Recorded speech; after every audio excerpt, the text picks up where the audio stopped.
15 degrees, you can see your breath. Out here in the lake effect, breaking tables like it's poetry.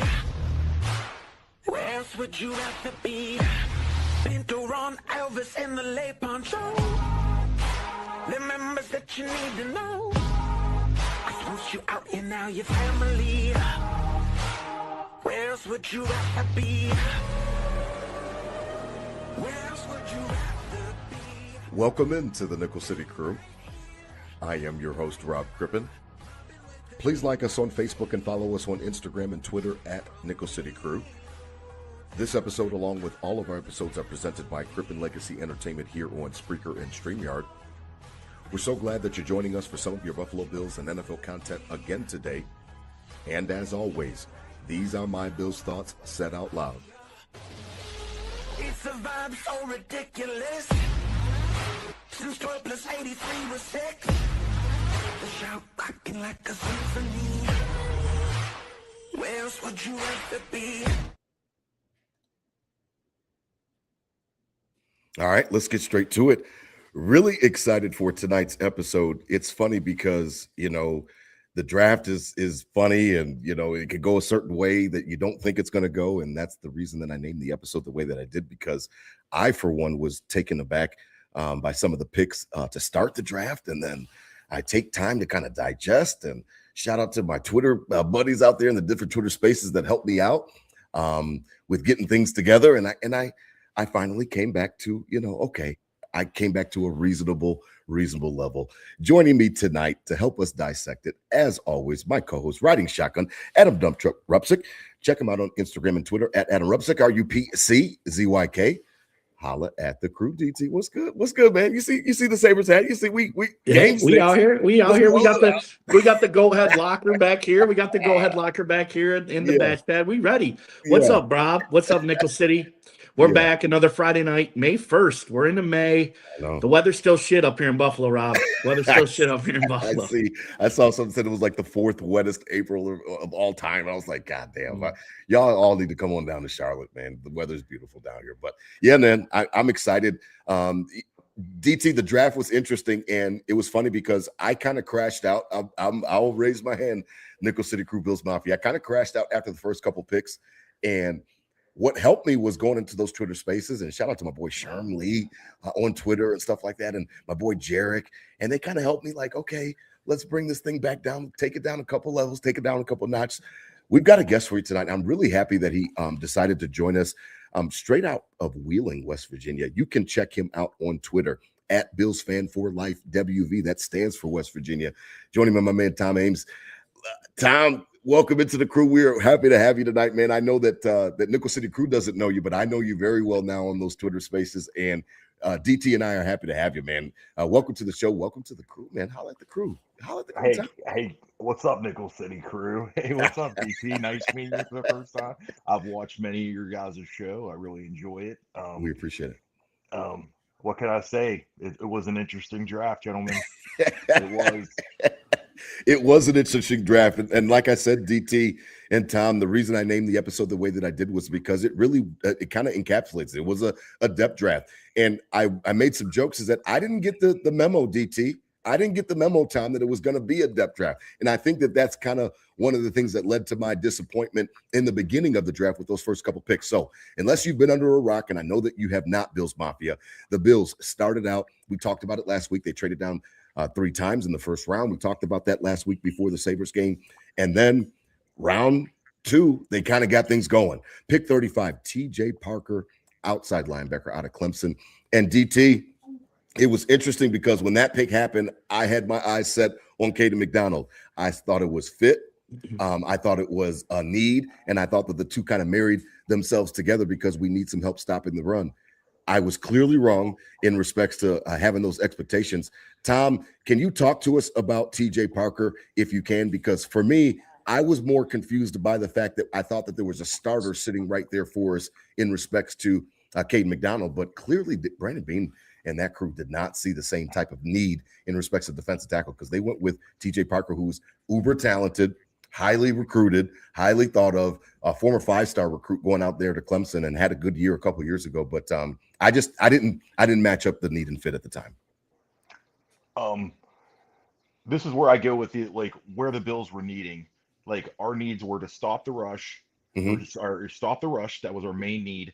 And our second need was we need to have somebody to sack a quarterback. We got to get our pass rush better. And I think with those two needs, I think us saw Caden McDonald there, the guys in the Bills Mafia like yourself, Rob, DT, me too. I was gonna say, hey, we're gonna take Caden McDonald. We're gonna cause pressure up the middle. We're gonna get from the bottom tier of like stopping the run. I mean, I think we're like in the 30s of stopping the run. Oh, it was bad last year. It was horrible. Bad. We were bad, and we saw the logical pick. And what I've learned with the Bills is anytime us as fans think the most logical thing they're going to do, it doesn't happen. I thought for sure in the offseason we were going to bring in Leo Chenal as linebacker off of Kansas City because he just fit the new scheme so well. And I didn't think Bean blinked an eye at him. But Caden McDonald was right there. And as I said to you before the show, Rob, DT, I don't believe they even interviewed Caden McDonald at the combine. I don't believe they met with him. Nope. Maybe they felt he was undersized. I love Ohio State picks. I hate the school, but I love their players. So it's kind of weird. I'm a Michigan fan. Me too. And the TJ Parker pick may not be a liked pick, but that's not what maybe a lot of us, I'd say, a lot of us wanted there, but we did need a pass rusher. We did need a bull rusher. And as you said, it was a very death-meaning draft for a lot of teams, not just us, because there wasn't a lot of blue-chip elite athletes out on this draft. Would you guys agree? It's true. We talked about 100%. Well, or allegedly, right? Allegedly. We talked about that last week as well. Is like I was like not getting down with it's not a first-round type of draft. Well, like how do we really know that, right? But I like that's true. My issue. I'll preface this with I liked the draft. I didn't like the first pick, as we're talking about right now. I didn't like that first pick in the fact of the Bills don't get the names, right? You said they don't go what we think they're going to go or we want them to go. They don't go KC Concepcion. They don't go, they don't go, Caden McDonald. And I think all year it was just, okay, we're going to the 3-4. So it's, we need a nose tackle. But like, there's so much difference. And Jim Leonhard is now like kind of a new transition of this positionless type football, and this defense is going to be all over the place and looking all different, which we'll get into our second pick, in a little bit, but I don't want to get too into that yet. We'll get into him, but I think that goes right along with it. So you got McDonald, like everybody, the name pick, and we never picked the name.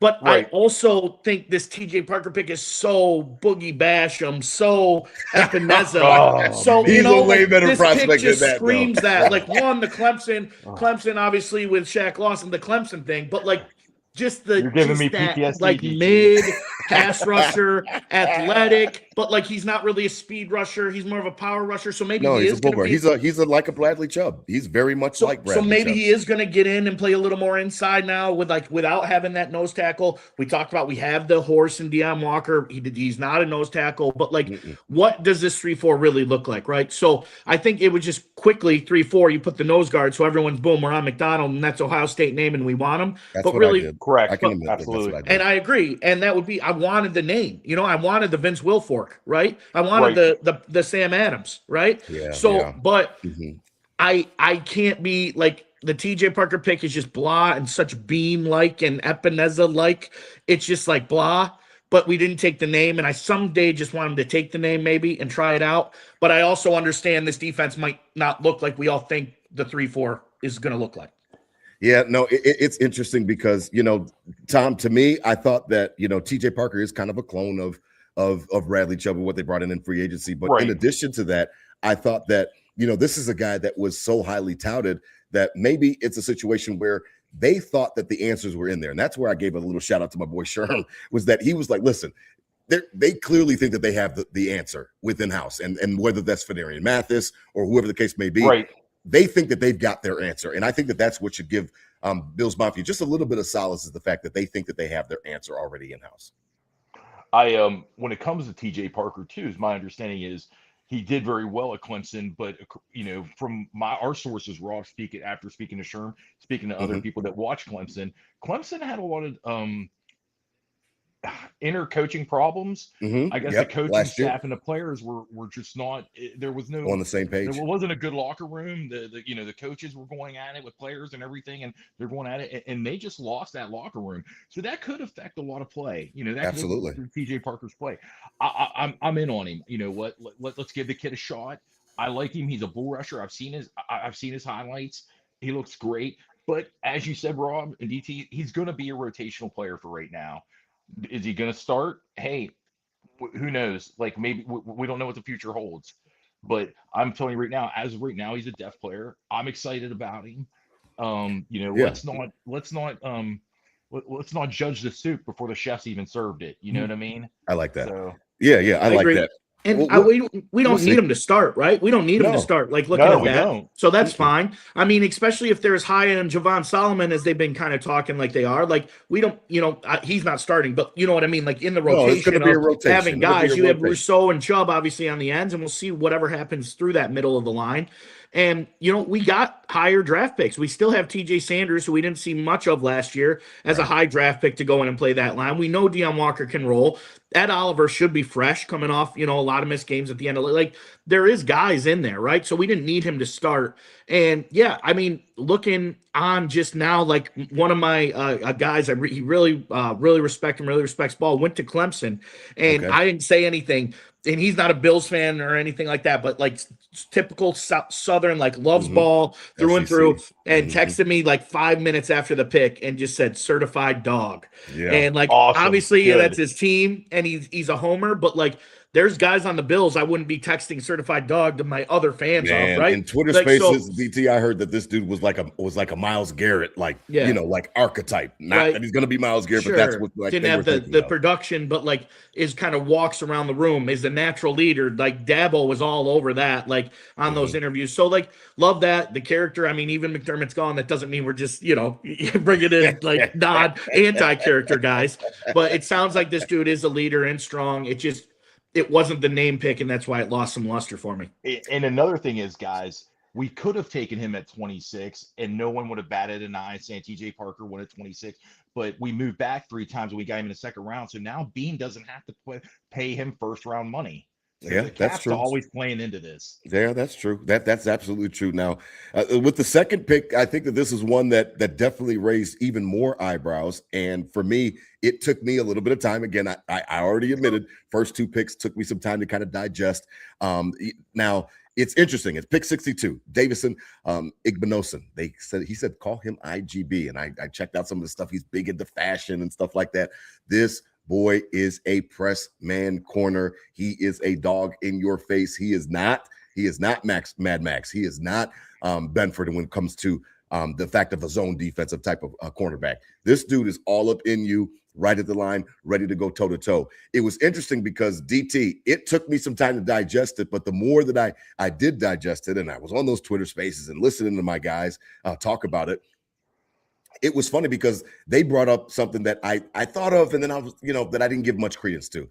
That Denver game was a debacle. And when I say that, I mean that the people that we were putting out there was kind of reminiscent to when you and I were sitting in the stands at the Ralph, and we were watching, fucking Balen Spector and AJ Klein, out there on the field against KC. And we're like, what like all these guys coming off the couch. What is going on? We had Dean Marlowe in the back, defensive backfield. We had, Cam Lewis playing. Darnell Savage. We had Cam Lewis playing like real. Yeah, Darnell Savage. Yeah, Savage was like they were playing big time minutes in a big high leverage postseason game. DT, I think that the more I thought about it, Brandon Beane did not want to get caught with his pants down again. He said that this was the number one need that he saw for his team coming into the draft. Who am I to tell Brandon Beane that he's wrong in that respect? They want to make sure that if injuries crop up again, that they've got different options. They've got better options. I really have a tough time fighting with it. Again, after the initial shock wore off, because I didn't think the quarterback was a need, it made sense, DT. It does make sense because if Leonard is going to run a more aggressive type of defense, a more man-to-man defense, less zone, like Sean McDermott was bend, don't break. And it worked for its time and whatever the case may be. But when it came to those crucial postseason situations, DT, we were always the ones looking stupid in the end. I can't say bring change, and then when change comes, say, well, why are you changing? I can't speak out of both sides of my mouth. You can never have enough corners is the saying, Rob. And you That's look, what they say. you Correct. look, I mean, at last year, what we had to do. And, really last year with Trey White was such a roller coaster, right? In the beginning of the year, it was like, oh, he stinks. We literally can't have him on the field. And then it was like, okay, he's kind of playing good at the end of the year. Okay, maybe he's not. Okay, maybe he is. It's like, do we want to ride that roller coaster, on that third corner slot, or get somebody in there a little more established and that we're coming in as a second round pick that we don't have to pay for a long time? And good defenses, why are they good defenses? Because of matchups. Now you got the two, you got the small speed guy in Harrison, you got the possession corner in Benford. Now you got the big bruiser coming in to get up on those bigger receivers if you need to. He's got the speed too. The Ohio State guy, the name, as we talked about, maybe we missed it, McDonald, but we got first team All Big Ten. First team All Big Ten. He's going up against Jeremiah Smith, Carnell Tate every day in practice. Carnell Tate goes 4. Jeremiah Smith's going 1 probably next year, unless Arch Manning, he's going up against 2 top 5 picks every day against the top dogs in the Big Ten now. And it doesn't look like he's shy about it. He's got some swag about him. He's going to get in your face. He likes hitting you, and he's big enough to hit. So I like it. And, that name, that swagger, you can never have enough. And I think the matchup piece, now we got the big guy. Like, that's why I wanted a big receiver. We'll get into that later. But I wanted a big receiver because we got kind of the small, gadget guys. Okay, give me the big Mike Evans type. And, we didn't get him. But now you got that on the defensive side of the ball. And I think that matches up. It's a lot less likely to get burned with a big dude when you got that dog behind you, too. So I like the pick, deep pick, and big guy with a big name. Tom, I liked IGB. When I watched his tape, I was like, oh my God, this dude is a dog. Like, he is a dog on a bone. I like it. If, again, like I told DT, Tom, if I'm asking for change and then I get change, I can't say, why the hell are you changing? This site seems like Jim Leonard's going to run a more aggressive defense, blitz more. He's going to take some more chances. We might give up some bigger plays every now and then, but they're going to be opportunistic. They're going to try to take advantage. It seems like that's the way we're leaning. I don't want to say that Bean's hand was forced with this pick, but they said when it got down to that pick, the drop off in talent at defensive back behind Aikman Newsom was huge. Okay. So, and Bean had to make a decision there. I'm okay with it because you guys both said the word, we need to be more, Leonard's going to be aggressive. This bend don't break stuff. It's just not working, man. Yeah, man. We have to be more aggressive. It's we tired. have to go after the quarterback. We like DTC, we need somebody that's going to hands on with a big wide receiver like AJ Brown and let him know that he's come to play. And Twice a year now. Yeah, that's true. After June 1st. Guy. Yeah. I'm speaking to all Ohio State fans. They said the guy is physical. He likes to play hard against his wide receivers. Yes, he does draw flags, but like you said, DT, Big Ten, first team. I mean, what else do you want? I mean, with the best of the best, right there. Yeah, he's the best of the best. And I mean, I but didn't like the to pick flag it thing, first, he went but from I like 14 it now. flags to 3. He had 3 flags last year. Tom. 3 flags. He had 3 flags last year for. Yeah, and then I guess he had some handsy problems the year before, and that's but kind then of to what go Bean down to talked 3. Bean said that he said that he appreciated that he worked. But on his then craft people and got gave the that down. Kyrie Elam shit. He's wearing boxing gloves in practice, and everyone's like they're like Thad Brown's tweeting that like it's like pumping up the mob. And they're like, dude, we don't want to hear that our worst corner, probably the worst corner in history that we've ever had on our team. He's doing the same stuff as that guy. But I'm not looking too far into that. I like what DT said too. Like like a lot of defensive coaches said, you can't have enough defensive backs. You just can't. It's a position of need. And we saw literally killed us. Out. It's we probably taking Super Bowl rings off our fingers. Seriously, like guaranteed.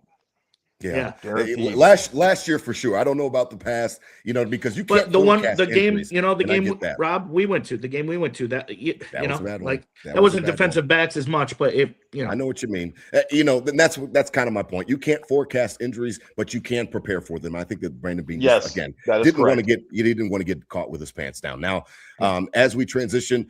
It's funny because round 4 was interesting. We're coming up on my favorite pick, and it's funny. DT, you kind of tipped your hand, so I can't wait to have a little debate with you because I can't stand when we always agree. So it sounds like we're not going to agree on this one, and I can't wait to get to that. But first up, round 4, pick 102, Jude Bowery, offensive tackle out of Boston College. It's interesting pick, DT. Another one, again, that's why I named the episode the way that I did.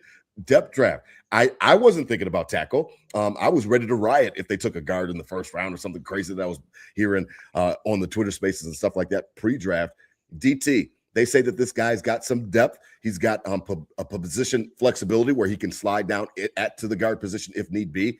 And listen, Alec Anderson has never done the job before. He's never been a starter. So you just want to have all hands on deck. You got Alec Anderson. You've got now you got Jude Bowery. You've got other guys as well. You brought in a couple of free agents as well that could possibly play guard if you need them to. So in Austin Corbett. So listen, I'm in the situation where it's okay. Like if this is the direction, by that point in time when they took Jude Bowery, I knew that this was a depth draft, and that's why I came up with the concept. I was like, okay, this is a depth draft. I need to adjust, my thinking. DT, they say he's nasty. They say he's ready to play. I saw his pre-draft stuff where he was talking about how excited he was after he was drafted. Listen, if it's a depth draft and you want to make sure that you're stocked up in the cupboards, again, I have a hard time because of the fact that there weren't a lot of blue chip guys this year. Yeah, well, we can talk about not having guys on defense and getting hurt and defensive depth, yada, yada, yada. But what's the most important thing? It's keeping the merchandise upright. And if you're that's truly the most important thing. Like at the end of the day, yes, we got to build both sides of the ball. But if Josh Allen goes down, this is nothing. So you need to keep 17 upright at all times. And keeping it upright is putting a good line in front of him. And, there might have been some turbulence with Dawkins at the end of the year. He's getting a little older. This guy kind of reminds me of a Dawkins, that type of style. He's not the biggest dude, but he can move around kind of nice. So he come in, compete for a starting, guard job right away and get that competition rolling to keep 17 upright as a younger guy you don't have to pay later on. You got it that late. If first round, okay, maybe I'll be critical, even whatever. Fourth round, I'm fine with protecting the merchandise. Tom, what'd you think, Jude Bowery? I again, if it's a depth draft, then I've got a hard time with making sure that all your holes are shored up. I heard a lot about that Houston game, and Deion goes down and Spencer goes down, and and Houston's a little bit different because their defense is so damn ferocious. But I don't have any problem with depth, man. I don't. And if this guy can play guard and provide some position flexibility, then hey, I got to be all for it. I believe that when we lost David Edwards to free agency and Ryan Vandemark left as well, right, I didn't realize how bad of a need we were for another tackle. Okay. And until that draft pick, honestly, I didn't know. I thought our depth was okay. Obviously, I was wrong. I didn't know much. I didn't do much scouting on this guy. Right. I've just heard what you guys have said on the show tonight. What I've heard in talk rooms about him. I heard that he's an exceptional athlete. He can play tackle and he can play guard. I thought that after all the off-field additions that Bean had already brought in, I thought we were okay with that because us three know who's going to start. We all know who's going to start offensive line-wise. We know Alec Anderson has taken that other guard spot. It seems like it, yeah. Yes, and it just seems like it's his job to lose, in my opinion. Right. And the other four are staples. My question mark was the whole depth now. Now that they brought him, actually, now that I think about it, I feel a lot more safe with this gentleman. He from the research I did, I mean, who doesn't want another swing tackle on their team? Somebody who's versatile. I'm pretty happy with the pick. I was very surprised at where it was picked, but after doing a little bit more research, I'm fine with it. Yeah, man, I am too. Now, listen, my favorite pick. Before we get to my favorite pick, tonight's episode is presented by Buffalo Fanbase, the official Bills Mafia podcast network that DT and I simulcast on. Again, salute to the General Radford. Over there at Buffalo Fanbase. Listen, check out all their content creators. They are pumping out great stuff over there, and we really appreciate them and their partnership. Also, tonight's episode presented by I-86 Network. Shout out to Tom Wujik. The open still hits so hard, DT. I still can't take the smile off my face every time I see the open. Shout out to Tom. My boy Bobby Hansen as well over there at I-86 Network. Listen, they pump out great content as well. They've got all your hockey coverage. I know that this is hockey time. As long as the Sabres take care of business, we've got a couple more weeks of hockey. So head on over to I-86 Network as well because they've got you covered. DT, you said something and you tipped your hand, and I love when we argue because we normally don't argue. My favorite pick of the draft, fourth round, 125 overall, Skylar Bell out of UConn. a certified dog, a certified go-getter, catches everything. I love this pick. Now, when it comes to wide receiver, you know I'm on the wide receiver train, DT. You already know that about me. And Tom, you've been finding that out on those Twitter spaces. I'm always about offense. I'm always about putting up as many points as we can, surround Josh with as many weapons as we can. And I wasn't getting discouraged by it because I know that Casey Concepcion, Cleveland takes them and stuff like that. They jump us, and then Denzel Boston. Then you heard the whole rumblings about how the Jets found out that we were going to look for Omar Cooper, so they jump ahead of us to take him. Whatever. Listen, this kid goes and gets the ball. He plays bigger than he is, about 6 foot. He's like Stephon Diggs' height. But boy, DT, when you talk about production, I understand that he played at UConn. I know that it's not the highest level. Man, catching the football is still an art. It's still something that you got to go out there and do.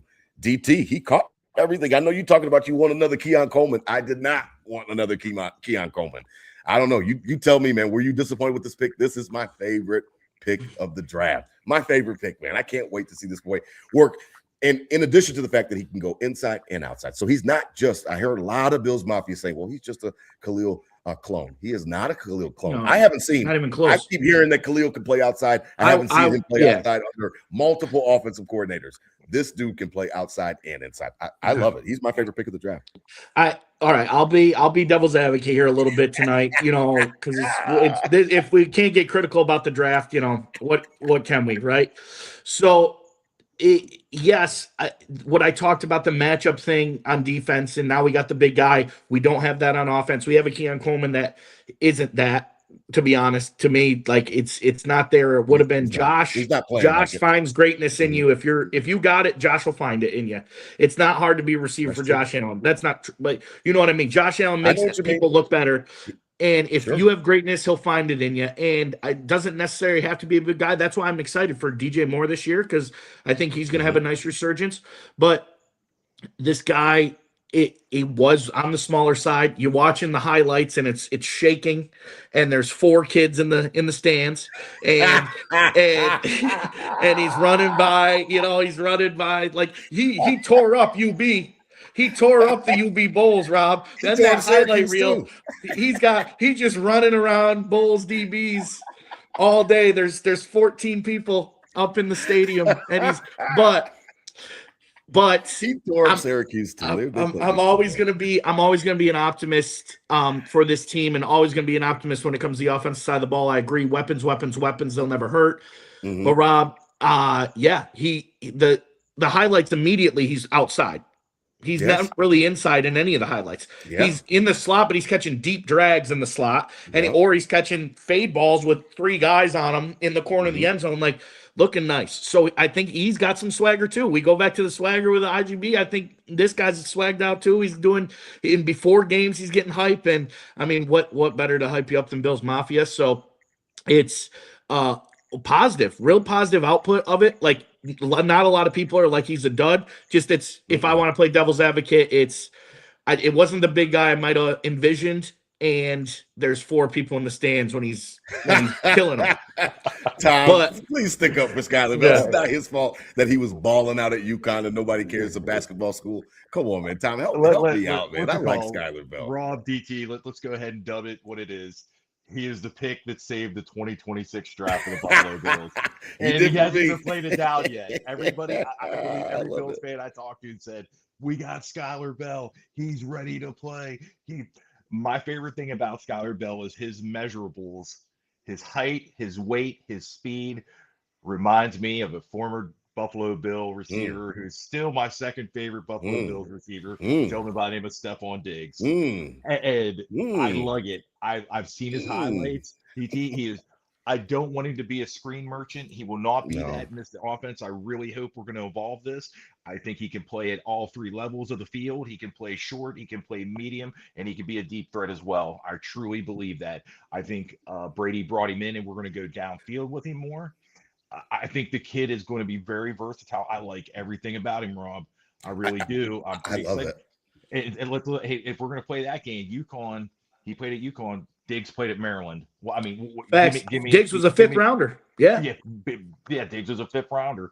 So I'm excited. He's the pick to save the draft for us. So I'm with it. I'm with it. Listen to DT now. You want to come over? No, Listen, I'm listen. saying like I'm teasing just you. not glazing them like you, Rob. I'm just not glazing them.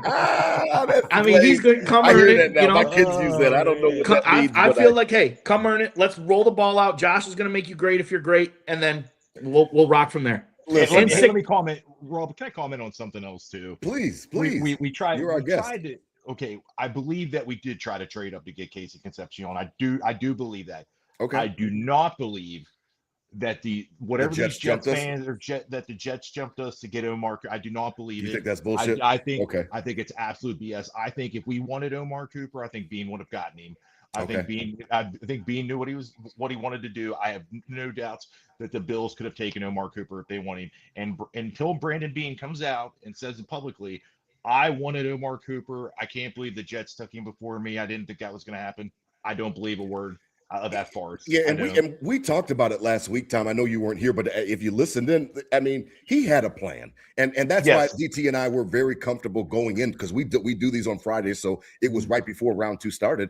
We were comfortable with it because we wanted more picks. We understood that Bean was not going to take a pick at 26 and then sit to 91. Like, you know how many picks that is in between? There's no way that he was going to feel comfortable. So I was okay with the execution of how he traded back 3 times. He had to play chess. Picks. He did. Had to play chess, Rob. He did. And it was important for him to grab those picks because he obviously thought that he had holes that he had to fill in respect to the depth. So I was cool with it. And I know you That's why why I agree the Jets stuff is BS because he wouldn't have let that. Yeah.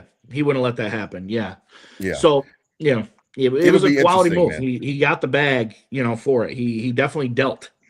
Yeah, no, he did. And Houston overpaid for sure to go up to get a guard. So, like, we took advantage of them. So, it was all good there. And like I said, he's my favorite pick of the draft. Tom's funny, but he did save the draft for me for sure. But, like, hey, I just think that I don't have to necessarily put the Stephon Diggs weight on him, but his tape does look similar in respects to how he attacks the ball, and he's ferocious after the catch. I like the fact that he continues to play. It's not like he's just catching the ball and falling down. So I'm going to be interested to see him. Yeah, man, I'm interested to see him. And like DT said, 17 will fight. If you could play 17, Cole Beasley and John Brown, all those guys had career years when they were with 17. So I'm going to trust in that for sure. And he's going to elevate everybody's game. That's just that's the way Josh rolls, man. Yeah, man. I like it. Now, we were back-to-back in round 4, 125 with Skylar Bell, and then 126 was Caleb Elam's Orr. Listen, linebacker out of TCU, they say that this boy is fast, DT.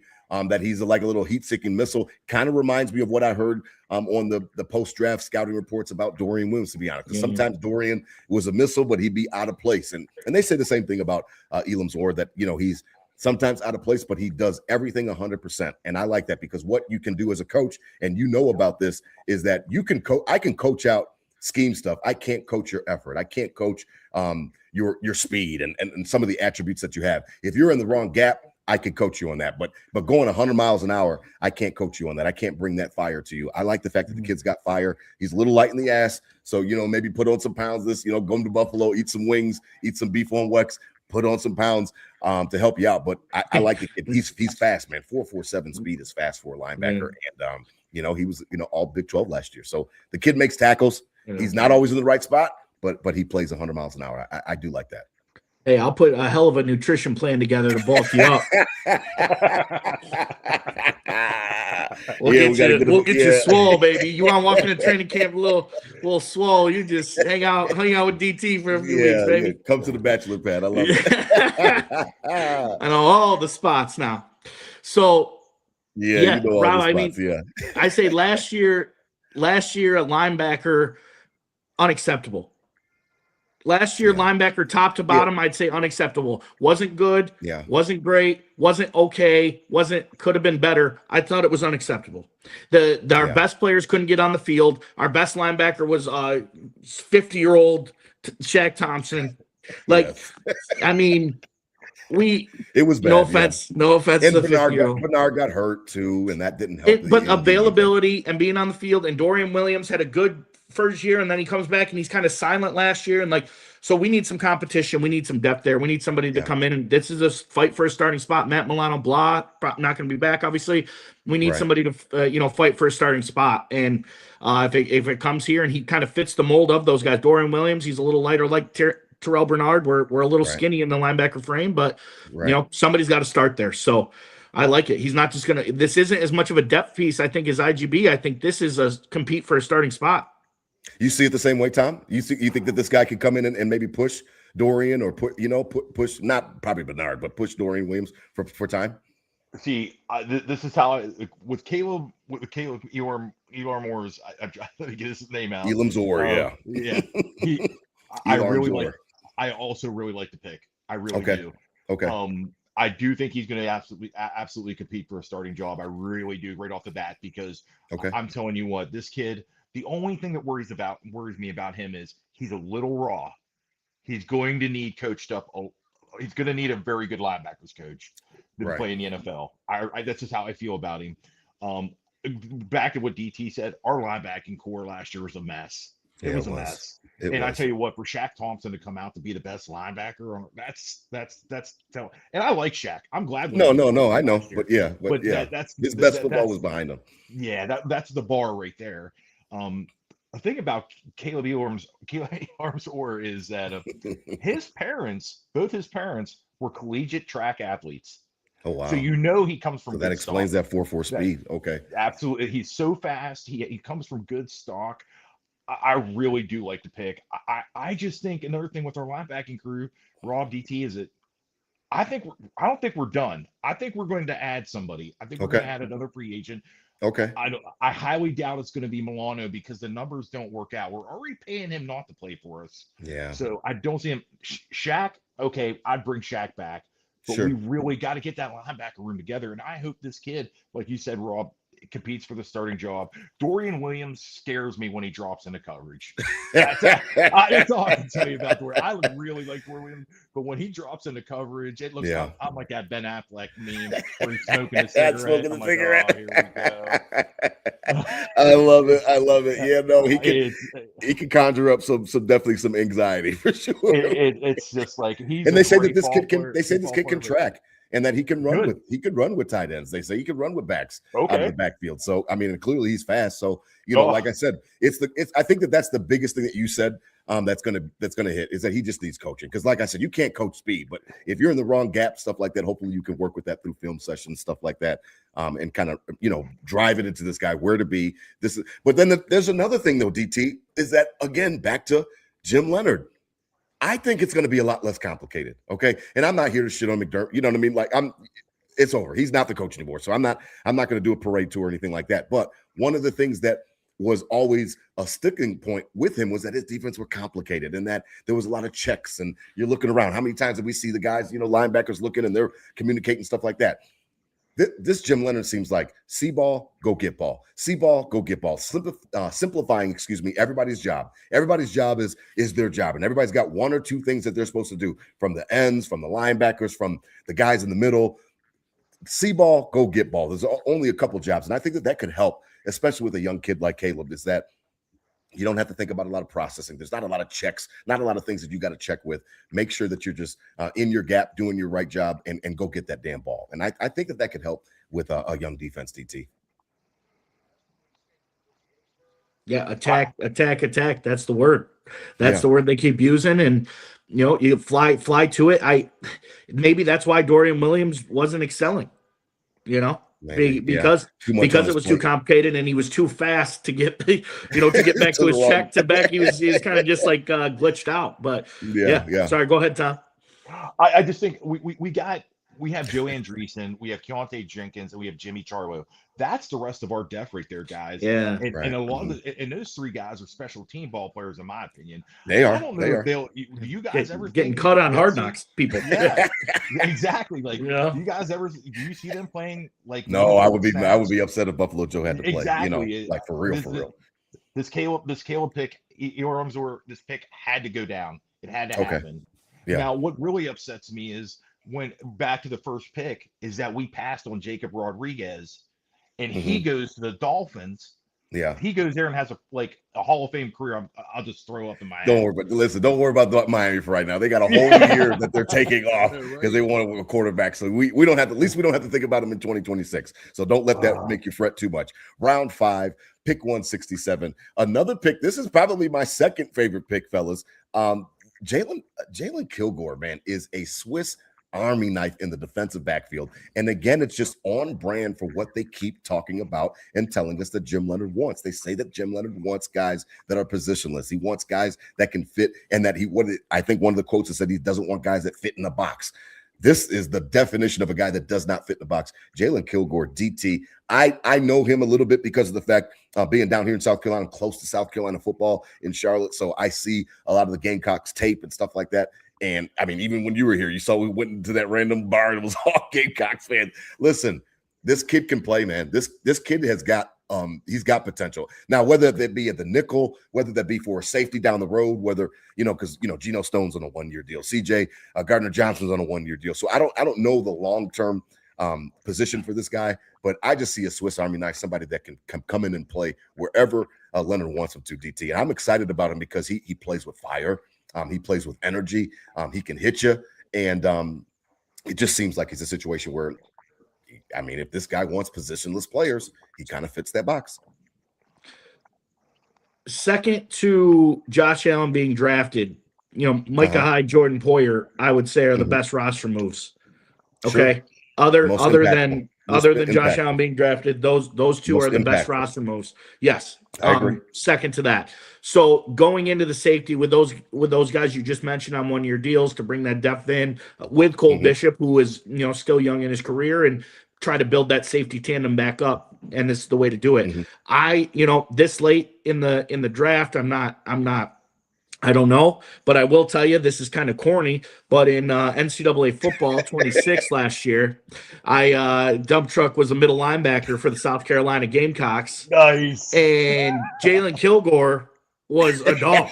This dude had like 2 picks a game, was like always in the mix. I'm in like the, because it's like first person, you're up on, I'm sitting right up to the 75-incher in the match pad, and I'm like first person making tackles, and Jalen Kilgore's everywhere.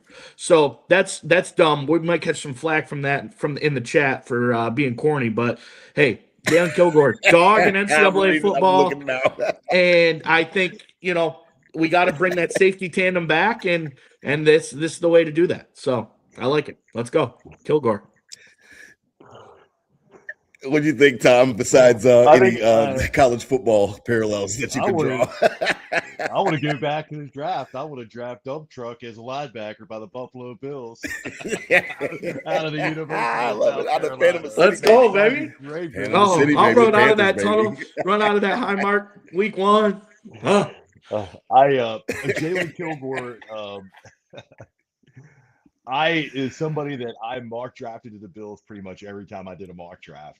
I was listening to one. You had your eye on him. And Steve Tasker and Chris Brown has said this is the general consensus that everybody in the Bills Mafia was unbelievably happy about this pick. Yeah, I was happy about it. Is going to plug and play. He could be a day 1 starter. I have no doubts if there's a shot he can get on the field, they're going to give it to him, and this kid is going to be good. I really feel it. He. And even in sub packages, he doesn't have to start, but he can play. Yeah, I mean, he kind of reminds me of how he plays a little bit like Rondé Barber, but they play different positions, so it's kind of hard. But he is going to be a dog, man. Yeah, I like it. DAWG. And that's the one thing, is that it doesn't have to necessarily be biggest impact in 26, because obviously they played football past this year. And I think that this is a guy that maybe things don't work out with Geno Stone or something like that, and you're not resigning him. Maybe you're keeping CJ, or maybe he's gone, whatever the case may be. If Cole Bishop can continue his ascent and continue to stay on that trajectory where he played very well last year and he's on the uprise, then this guy might be a guy that can just plug and play, and he could be his safety tandem for years to come. So I'm excited about it. Round 5, 181, Zane Durant. Bean finally gets a defensive tackle. He's 6'1", 290. He's not the biggest, hugest. He's not Ted Washington, whatever the case may be. But this guy at Penn State played well, was productive there. And it's a situation where he can line up. He could be a 3-tech. He can line up and be that guy. The one thing that I kept saying was, don't make Deion Walker play nose tackle, because then you are taking away everything that makes Deion Walker special, because I call him the polar bear, because he's got those nimble feet. He's a mountain of a man, but he's not Ted Washington. We talked about that, DT, last week. Zane Durant comes in for depth to round out this draft towards the back end, and I don't have any problems with it. again, we've already talked about Caden McDonald, so we're not going to rehash that. But you bring in a depth piece, defensive tackle with high pedigree coming from Penn State. So I've got no problem with the DT. I've been watching Penn State D linemen since DaQuan Jones 13 years ago, Rob. Seriously, on real note, they're nice and they're big. And I went to a Penn State game this year and I watched Zane Durant. In my mock drafts, I was mock drafting Zane Durant earlier than this. I was mock drafting him way earlier than this. So way earlier this was 181. Well, fifth round. Mm-hmm. Yeah, 181. I was in like probably 140s with him in my mock. So, definitely a name. Like I'm kind of biased towards Penn State, and he's solid in there. He's solid in there in all directions. Big in the Big Ten again, playing up against the biggest boys each week. I like this pick a lot. It was a name that I didn't even expect. I was just like, oh, it's a Penn State like weird thing that I like Penn State, and this is defensive lineman. And then we drafted him. I was like, finally, we got a name that I like. Relate to. So, that you're familiar with. Yeah. So I'm cool. It was cool. I like that. Tom, before we wrap up the draft, what do you think of Zane? I thought that it was perfect right in the back end of the draft. Address it and get kind of Bills Mafia off your back if you're being, I got my damn defensive tackle y'all wanted. This is the one I didn't understand. Okay. I didn't get it. I felt that we already had. I thought our defensive front room was already crowded. We got Dwayne Carter coming back, Landon Jackson coming back, Michael Hoyt. We got guys that we're going to kick inside. I think Zane Durant's a little undersized. I saw some of his highlight tape. He is, and I did like. I just don't get it. I want him to be my prove me wrong pick. Like I want him to show me why we took him. Okay. I don't see it. It's round 5 too, so it's also round 5. But I get it. I don't want him to fail. I just didn't understand the pick. I thought there was other defensive linemen that fit our scheme better that we could have brought in. Okay, that's fair. So I mean, it's round 5. When you get past round 4. Round 5, 6, 7. You're literally at the bar drinking a pint and you are throwing darts at the board. You're trying to hit that bullseye. So, you see what you can do. And that's really what Bean was trying to do, was accumulate picks. I did not expect the DT and I talked about it when we had 9 picks last week. We were like, no way 9 players make the team. And then he actually comes out with 10 picks. So interesting how that works. As we wrap up the draft tonight, fellas, before we get to the tailgate report, because I know that Sabres hockey is on all of Bills Mafia's mind. One Buffalo, DT. We talked about that last week. One Buffalo. Round 7, 220. Toriano Pride Jr., cornerback out of Missouri. Round 7 as well, 239. Tommy Doman, who, if you draft a punter, then that means that, listen, Mitch Wisnowski, whatever, you might want to not get an apartment, get a short lease, because if they drafted a damn punter, your days may be numbered. Booming onion. And round out the draft. 241, round 7. Armaj Reed Abrams, a guard out of Texas A&M. DT, as I kind of just alluded to, I kind of spoiled and buried the lead. Nothing crazy out of here. Round 7, you're throwing darts, but Tommy Doman, if you draft a punter or a kicker, that means that he's probably going to make the team, because you just don't waste draft picks on that positions. You just don't. SEC. It forced me to watch highlights of a punter, which you probably never done. So he better just make the team, dude. Yeah, whatever. He's gonna make the team. Tommy Doman's dad played middle linebacker for Navy. Okay, and he comes from Kentucky. I like that. And he was he participated in a lot of kicking camps that were in Buffalo. So I heard that he kicks too, though, right? I heard that he can punt and kick, right? Right. Yes. So maybe he can even do the kickoff duties, or like with the new kickoff rules. If Bass is still slow to get back, so bring back Prater. Yeah. No. They already paid Bass. Bass has got to be the kicker, I guess, now, as long as he's healthy. Listen, I really enjoyed it tonight. Before we wrap up, listen, the Nickel City Crew Tailgate Report is presented by Queen City Vintage. Check out our buddy Nick Kai. Listen, they are running a great storefront. It's on Elmwood, right across from 40 Thieves. Check them out. Queen City Vintage. They've got all your Buffalo Bills, all your Buffalo Sabres now, your throwback vintage gear. Check them out.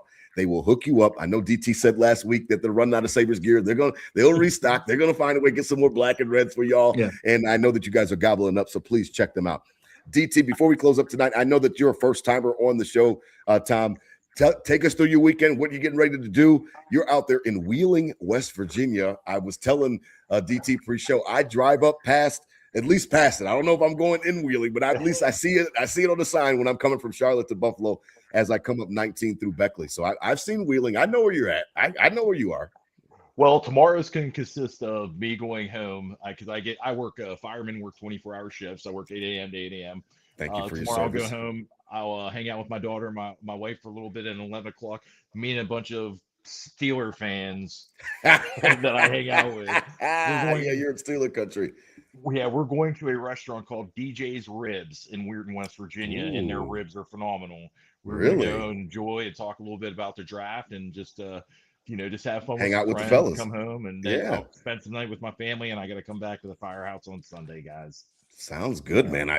Ribs weekend. There's nothing wrong that you said there. DT, I know that the city is a little bit anxious, and I know that you and I talked about a pre-show a little bit. And you are you're better than me. It's I think it's the anxiety of being up 3-1 and then not closing the deal. What a epic opportunity it was on Game 5 to just close it out at KeyBank in front of the fans. And then I watched the next night, Philly closes out, and the dude fucking chucks his stick in the crowd after he scores the game-winning goal, clicks the stairs. I'm just like, I couldn't do anything but be jealous. So I was just jealous of just the whole atmosphere for the Sabres fans. DT, you are way more even keel. You are way calmer than I am. Talk to me about tonight. What are your plans? Because I literally got a text message right now during the show, and my middle king Nate was supposed to be with me tonight. Can I sleep over? He's at his hockey buddy's house, and one of his best friends, Jacobs. He's like, can I sleep over, Jacobs? I promise you we're going to watch the game. I'm like, son, enjoy it. It's fine. I would rather be by myself anyway because I'm a little bit nervous. DT, Head up to Al's, Rob. I don't want to be around anybody right now. I'm gonna chill. Okay. Man. What you got? All What right. you got, man? You're in a way better space than I'm in. Well, I'll tell you, the anxiety I get in a Bills season and what I go through in the playoffs, I can't do more than once a year for health.